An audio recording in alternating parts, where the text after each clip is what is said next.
Salve, salve família vascaína, Gustavo Mineiro na área para mais um podcast. Podcast vascaíno acho que já existe, foi a sugestão da maioria para o nome do nosso podcast. Por favor, deixa aí uma sugestão. Quando a gente quer fazer uma reflexão sobre um tema, falar de Vasco de forma mais livre, mais tranquila, nós vamos estar fazendo aqui o nosso podcast. E como, galera, também as contratações muito provavelmente só serão anunciadas em 2022, na primeira e segunda semana por ali, e a gente tá cansado de novela, né? Então preferi fazer esse conteúdo pra gente fazer uma reflexão sobre a situação atual do clube, o futuro 2022, questão da SAF, diretoria, a reunião do conselho, etc. Bom, primeira coisa, quem não assistiu ainda à reunião, tente assistir, mesmo que seja na velocidade dobrada ali, né, para falar mais rápido, ou dá uma olhada no Vascão Notícias de hoje. Eu trouxe alguns trechos, não deu para falar tudo que aconteceu, mas alguns trechos eu trouxe ali, já dá para ter uma ideia bem fidedigna do que aconteceu nessa reunião. E cara, para quem não viu, não tá com paciência, a reunião teve um monte de gente falando em cima um do outro, gente pedindo para acelerar, às vezes o debate é importante, né? O orçamento do clube, o que o clube vai gastar no ano que vem, o que vai ter de captação de receita, como que vai ser essa captação. E gente pedindo para acelerar, gente fazendo graça de quinta série, né? Parece que foi o senhor Jorge Salgado, apareceu ali saindo da cama de shortinho, né? Cueca samba canção ali. Não é nem por isso, não é nem por... Acho que isso pode acontecer com qualquer um, mas, de novo, né? Sempre essas atrapalhadas. Que mais que teve? Teve gente fazendo falsidade ideológica, usando o perfil, a conta, na reunião de um sócio que está acamado, parece que é um senhor já de idade, não o conheço. Então tá tendo de tudo na reunião, é um amadorismo sem fim. O senhor Adriano Mendes, que seria o ator principal da live, né, mostrando o orçamento, ele mostra um orçamento com erros, admitido por todos na live que tem erros. Como que você vai para uma apresentação do orçamento do clube e não confere antes 1, 2, 3, 4, 5 vezes? Uma coisa é eu errar aqui uma informação, eu vou poder vir amanhã no próximo vídeo e corrigir. Se errar o orçamento do clube, irmão, não ter transparência no orçamento do clube, tá de brincadeira o nível desse amadorismo. E esse é o cara que já tava no Campelo, agora tá com Salgado, andou se reunindo com Levenciano. Abra um olho, esse cara quer ficar no Vasco pra sempre. E é muita planilha, muito ano que vem vai estar melhor, nós vamos gastar mais com... E cadê? Cadê o time? Como que o Botafogo conseguiu subir e a gente não? Se os caras têm uma dívida maior, uma folha salarial menor. Competência. E não venham me falar que, mas o futebol é separado, é o cara. Não, a gestão é um todo. Vocês não estão aí fragmentados. A gestão é uma equipe. Tem que acertar o marketing, tem que acertar as finanças, tem que acertar o futebol. Qualquer uma dessas engrenagens que não roda corretamente, não roda liso, vai dar um problema no sistema todo. Pode ser um problema grande, pode ser um problema pequeno. Claro que no futebol a proporção é muito grande, porque é o carro-chefe do time, vai gerar receita, gera alegria para nós torcedores. Né? Então, muito complicado, cara. Eu vi essa reunião, eu pelo menos, eu quero que você responda aí nos comentários. São esses caras aí que você acha que vai nos tirar da lama? Mineiro, mas amanhã tem o Levenciano, tem o Júlio Brandt, né? Eles ainda não tiveram as oportunidades deles, mas eles estão vindo com gente mais do mesmo também. E os beneméritos vão continuar lá. Né? Tem muita gente que não sai do clube de jeito nenhum. Entra presidente, sai presidente, o cara sempre tem a solução. Então eu não quero, eu prefiro que venha uma empresa com pessoas capacitadas, que vão ter compromisso, não vão ser mandados embora, vão sofrer na pele as sanções, né? Se deixar a dívida, vai ter que assumir pessoalmente. Não existe isso igual o último presidente do Vasco, que aumentou a dívida em 200, 230 milhões, não aconteceu nada com ele, nem vai acontecer. Se bobear, nem expulso do quadro de sócios não vai. Agora eu te pergunto, numa empresa particular, um gestor que é responsável por aumentar a dívida em 3 anos, em 200 milhões de reais, num local que tem que ter lucro, tem que ter superávit, seria mandado embora na mesma hora. Então, eu não sei vocês, eu estou assim praticamente convencido da SAF, tá? Vou falar mais sobre a SAF a partir de agora. Bom, primeira coisa, SAF não pode ser feita na correria. Tem que ter debate, tem que chamar o torcedor, tem que mostrar para o torcedor, trazer um especialista, ouvir os clubes que já estão trabalhando nesse modelo, os que estão se transformando agora. Tem que ter humildade, buscar informação, buscar saber o que é, o que não é. Para aí a gente ir tomando as nossas decisões. Né? O modelo, existem vários modelos diferentes, a porcentagem que vai vender, tudo isso tem que ser amplamente debatido. Tá? Tem que ter transparência.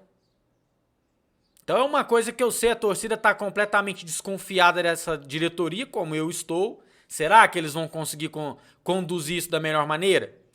Mas a gente não pode politizar essa questão. Porque quem for contra o Salgado, que é praticamente a torcida inteira no momento, então o Salgado não pode fazer a SAF. Aí amanhã entra o Levenciano. Aí quem for contra o Leven vai querer barrar os sócios e tal, principalmente o pessoal lá dentro do conselho que tem direito a voto. Aí vai virar briga política, então a gente não pode politizar a SAF. A torcida tem que ficar em cima, cobrando transparência o tempo inteiro, o que é, o que não é, pra gente tomar a melhor decisão, tá? Falando dos 3 exemplos mais próximos da gente, Red Bull Bragantino, Cruzeiro e Botafogo. São modelos diferentes, cada um de um jeito. Um foi comprado por um milionário, um foi comprado por uma empresa multinacional, o outro foi comprado por um ex-jogador, também empresário milionário. O modelo de negócios que cada um vai adotar vai ser diferente. O Red Bull a gente já sabe como é, contratar jogador novo, promessas a um preço mais barato, fazer a vitrine para o jogador e vendê-lo mais caro, seja para o Brasil, seja para o exterior, visando normalmente mais o mercado exterior que paga mais.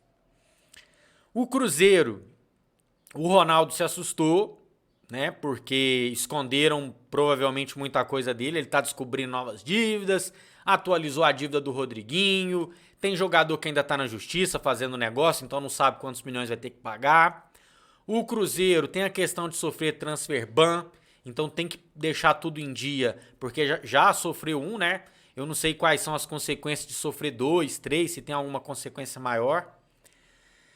E ele já fez o quê? Já começou a cortar gastos, né? Coisa que o Vasco já fez. Fez de forma incompetente. Né? Diminuiu a folha, continuou uma folha boa para a Série B, mas o resultado foi um 10º lugar. Culpa do Pássaro? Também. Culpa da diretoria, que deixou o Pássaro ir até o final. Culpa da diretoria, que não analisou, não chegou ali junho, maio, começo do Brasileirão, aquelas 5 primeiras rodadas ali, quem não viu que tava uma porcaria, tava maluco. Então, falei do Cruzeiro e o Botafogo. E o Cruzeiro mandou embora Alexandre Matos, mandou embora Luxemburgo, jogadores que estavam lá com contrato de 250 mil por mês, porque primeiro ele quer dar conta de pagar a dívida. Vocês verem o tanto que é importante pagar a dívida. E por que eu falo que o Vasco está fazendo de forma incompetente? Porque a gente está patinando nessa dívida há anos. O Campelo entrou, tinha uma dívida de 650, ele baixou um pouco para 500 e pouco, todo mundo, que beleza. E aí, de repente, ela sobe de novo.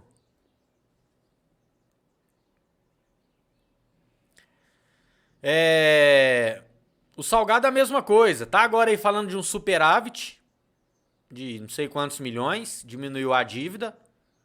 Mas vai ter essa consistência até o final? Eu não vou cair na bobeira de elogiar antes. Eu caí na bobeira de elogiar o Campeiro lá atrás, no primeiro ano dele financeiro que foi bom, depois deu no que deu. Deixou 200 milhas pra trás, fora 5 meses de salário atrasado, montou o time que rebaixou. E o Botafogo, né, cara, que... Pô, tô conversando com alguns botafoguenses, tive informações de outros. Eles estão nas nuvens, cara. Já tem aí informação que vai vir não sei quantos milhões pra bater dívida e começar a fazer as renegociações. Estão com uma expectativa de um investimento mínimo anual no início de 200 milhões de reais só no futebol. Isso você já monta uma folha ali.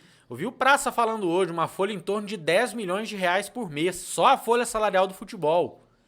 Isso já vai colocar o Botafogo entre os 6, 7 times com a maior folha do Brasil. Já dá pra brigar por um título de Copa do Brasil, Sul-Americana, uma vaguinha na Libertadores. Botafogo. E eles tentaram, viu? Tentaram salvar o time do modo associativo muitas vezes, até que viram que não dava mais e abriram aí a questão da SAF. Né? Parece que é um americano, já tem... parece não, é um americano, é o John Texter, algo assim. Ele é dono de um clube lá na Premier League, o Crystal Palace. É dono de empresas de comunicação que podem ajudar o Botafogo a alavancar as receitas também. Então é disso que a gente está precisando, de um cara desse. Né, de uma empresa tipo a Red Bull, de algo desse tipo. É claro que o modelo, como eu falei, o modelo, quanto vai cobrar, quantos por cento vai vender, o que a gente quer colocar no contrato que tem que ser mantido, que não pode mudar, além do básico, né, nome, estádio, essas coisas, a gente tem que colocar alguns parâmetros para a empresa, não pode deixar de qualquer forma, né? Mas o futebol é 100% controle deles. 100% controle deles.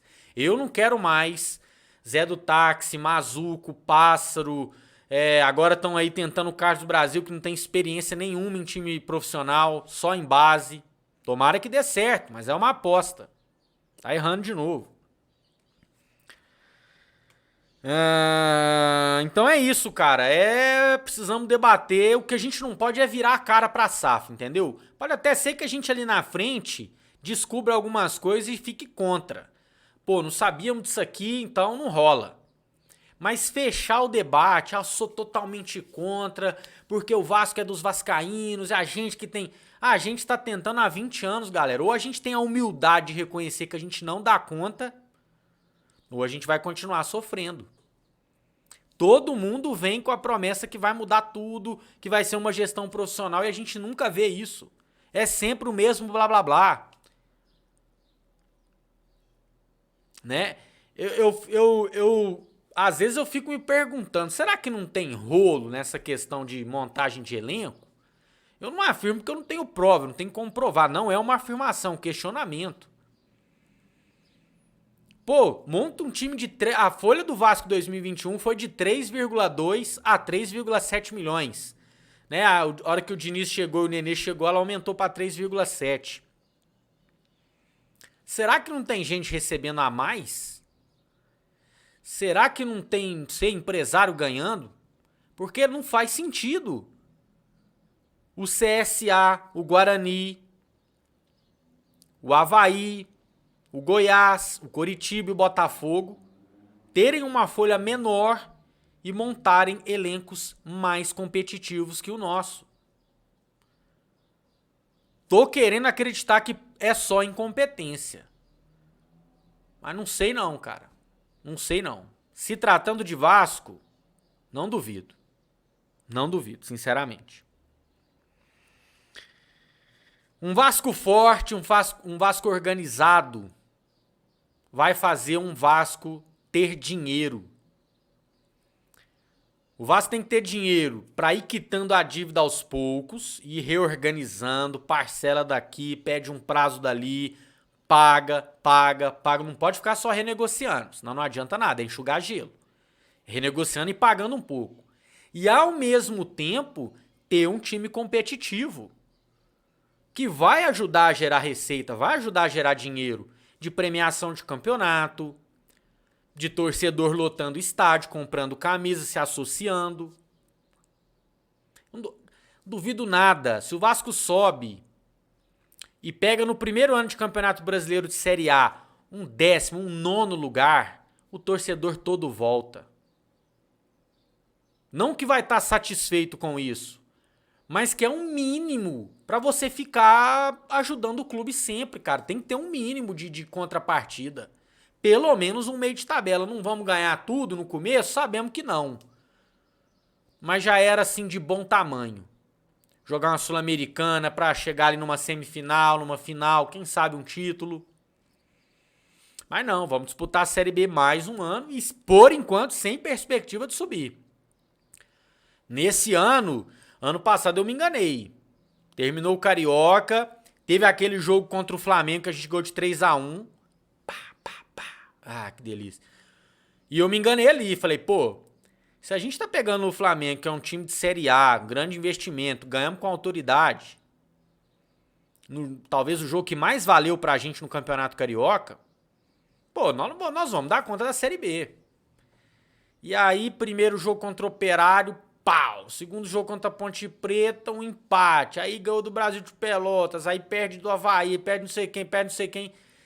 Quinto, sexto jogo já deu pra ver que não dava. Pra quem gosta, né? Não, vamos esperar o Campeonato Brasileiro, porque é outra realidade. Já dava pra mudar.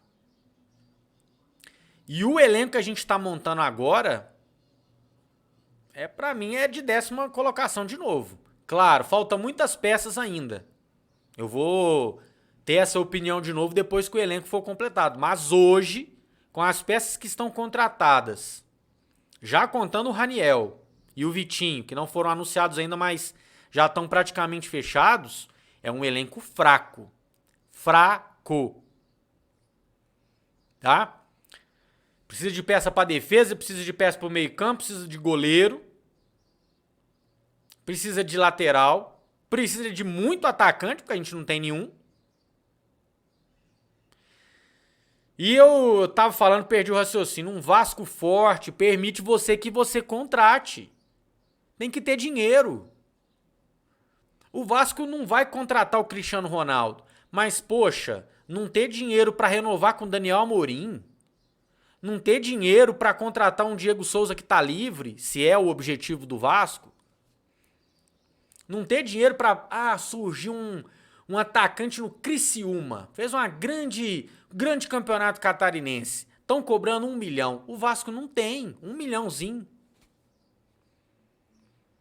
Então nós temos que, ter gente competente, cara, que consiga gerar essas receitas, que aumentem os patrocínios, que aliás é a única coisa que deu uma melhoradinha, patrocínio da camisa. Porque era muito ruim, que ainda não tá bom não, mas era muito ruim. Deu uma melhorada, para não falar que a gente só critica. É isso, meus amigos, nós já passamos aqui de 18 minutos, podcast é sempre um pouquinho mais longo mesmo. Obrigado a todo mundo que assistiu até o final, deixe seu like, seu comentário e tamo junto aí, até a próxima.